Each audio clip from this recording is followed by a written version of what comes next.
nous voici réunis pour évoquer votre première année de travail. C'est aussi l'occasion de faire connaissance avec des gens, d'en avoir un peu plus sur leur vision de la ville. C'est vivant, c'est vert, fluide, culturel et bien d'autres choses. Voilà ce que la ville doit être demain. C'est quand même une performance de réussir à sortir des beaux projets.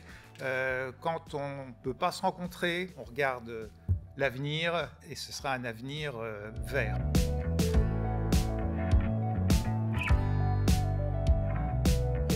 On a été très impressionnés, on vous l'a dit, à chaque conseil de quartier par la qualité des présentations de projets qui ont été exposées.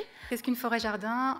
Une petite définition rapide, c'est un jardin qui a été créé selon le modèle d'une forêt naturelle, c'est-à-dire une forêt primaire ou une forêt intacte. On espère, au-delà du projet écologique, créer une vraie animation de quartier.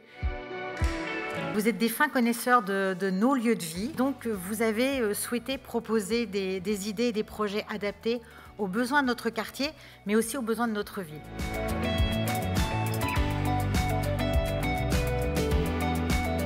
On a pensé qu'il y avait des choses à faire de manière à ce que les gens se rencontrent, se côtoient, se connaissent. Si Courbevoie se porte si bien dans le classement des villes où il fait bon vivre et qui offre un cadre de vie particulièrement bon à ses habitants, c'est bien parce que Courbevoie est à l'écoute de ses habitants, c'est bien parce que Courbevoie donne la parole à ses habitants. Pour beaucoup d'immeubles, ils datent des années 70, sont souvent à toit-terrasse. Les aménager, je trouve, apporterait beaucoup de fraîcheur et aussi rendrait notre ville un peu moins minérale et aussi le quartier de la Défense. Oui, ce sont des projets pour les habitants, faits par les habitants, c'est l'esprit même des conseils de quartier. Je voudrais encore remercier donc, tous les conseillers de quartier qui ont travaillé cette dernière année sur tous les sujets et maintenant il va falloir faire que tous ces projets deviennent réalité.